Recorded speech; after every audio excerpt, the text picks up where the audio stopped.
Today is day one of me tearing the car apart in order to convert this car to a fully manual car. So basically, let's run through what I need to do for this car. Number one is I need to first open up the front trunk, take off all this trim in order to fully access the brake reservoir, because I need to hook in the new clutch line to this brake reservoir right here. It's over here somewhere. Then after that, I'm gonna go in and let's open this up here. And that's the R-Tronic hydraulics in the background. Basically, you gotta go in and take out all the center console, middle console here, make some room here to change out the pedals here. And also in the back over here, take off this rear shelf so it can access the TCU and plus all the other electronic connectors that are here. After that, let's see here, we are then going to take off the rear end of this car right here. So I'm gonna take off this rear end, take off the exhaust, and take off the air box here in order to access the transmission, so I could then take off the rear cover of the transmission and go ahead and replace the forks for the R-Tronic, which is the automatic manual forks, into the manual fork version, because the manual selector that I need to install on top of the transmission has a different engagement color, and these color is actually wider, and I'll show you in the next video of what it looks like. But overall, that's mainly one of the big jobs here. And once I button up the transmission over here, I've changed the selector forks with the selector rods. I also need to plumb and install the Bowden cables that will go from the new shifter, the actual gated shifter, all the way down here to the car, button that up, and then plumb up the clutch wire with my third pedal that I already have in order to make this conversion work. The final thing I need to do now is also wire some extra wires for the reverse light, as well as the clutch switch. So when I press on the clutch pedal, I will send a signal to the ECU to say that, hey, I have my clutch pedal pressed. It's okay to start the car now, because I will not be in gear when I start the car.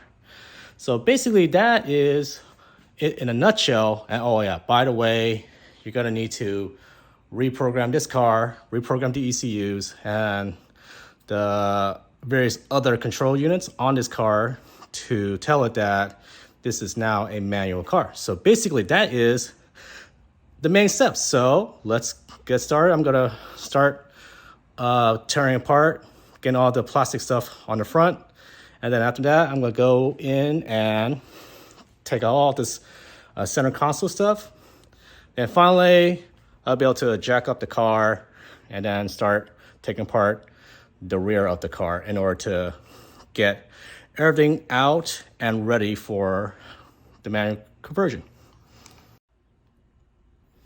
All right, so I took off all the trim here, the left trim here, the right trim here, and this whole cowl here that was attached to the front of the car. As you can see here, this is where I would need to route the clutch line here. So let's zoom in a little bit.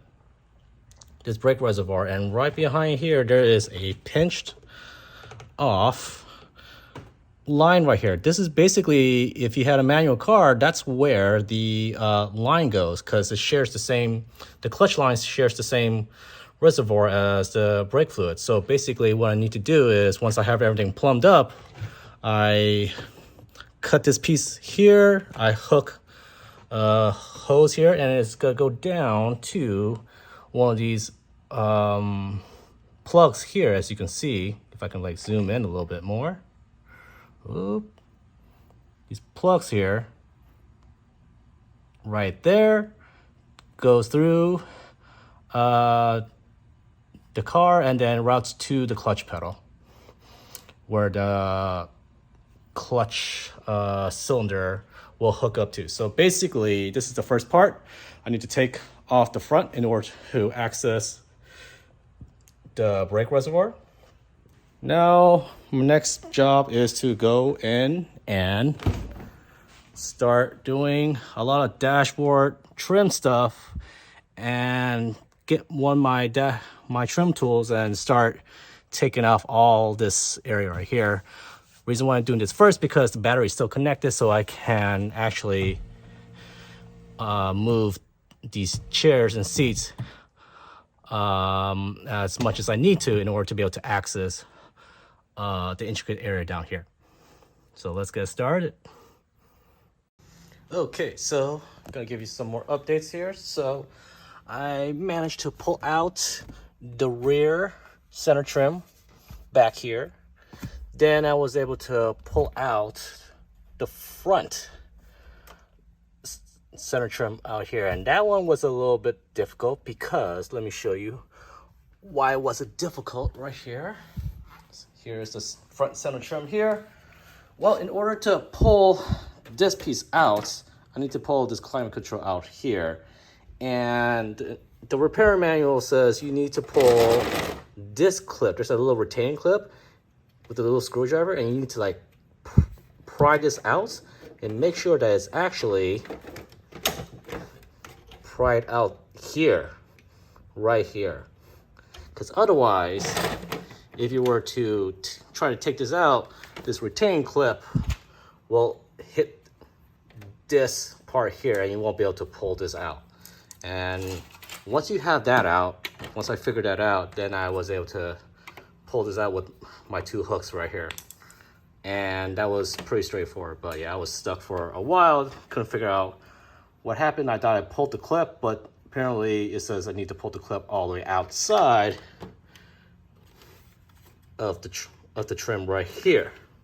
So this needs to go totally out. Once I have that, then it was pretty straightforward. I was able to pull out this climate control unit, and then I was able to pull out the rest of this unit right here now. So what's next steps?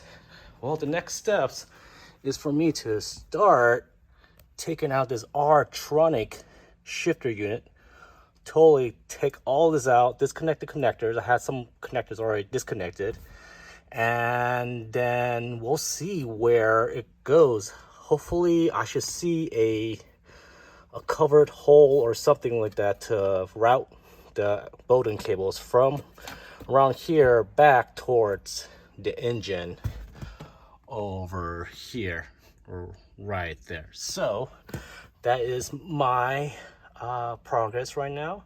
I managed to take out the R-Tronic shifter right here. It was pretty easy. It was a couple of bolts down here, and you can see here what everything looks like.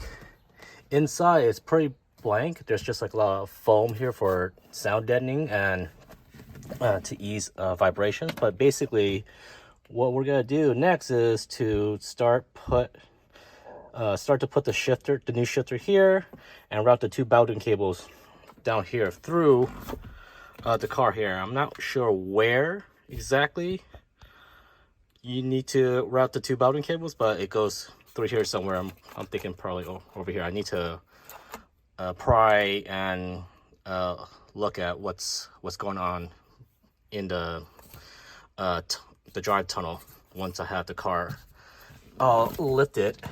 So yeah, that is basically my current progress right now. And let's just show the new shifter here. So basically this is the new shifter that will be come to place. This has the shifter assembly plus the base plate here. You install it, you route the two cables. They'll go here towards the parking brake, and then I'll be able to link the two shift cables to the back of the transmission. All right, so first issue of the day, and I expect 20 more issues to come up as I try to figure out how to tear apart this car. I'm trying to replace this brake pedal right here, because this is for the R-Tronic or for automatic. And in order to fit the clutch pedal that goes down here, I need to replace this with a slimmer profile brake pedal right here that kind of cuts through here. But I am having an issue related to trying to get this brake pedal out. Basically, if you could see here, zoom in over here, just right here, boom, right there. That is the connection to the brake booster. And right now, I need some leverage to go in the back, pry out these 2 pins that are holding the ball in place here. So basically, this is the new brake pedal that I need to install. And you can see here, this is where this steel ball of the brake booster goes in and gets lodged in. So if I try to pull this out, there's these plastic tabs here that are keeping that steel ball in place. So now I need to figure out, how do I depress both of these with zero leverage right now and try to get this out. So it's been done before, just need to figure out how to do it. So the new brake pedal has been installed, and there's actually 2 ways to remove this brake pedal here. The first method is, if I could zoom in, you can, because the issue is there's a ball joint that goes from the brake booster all the way here, and there's a plastic piece that actually holds on to this ball joint.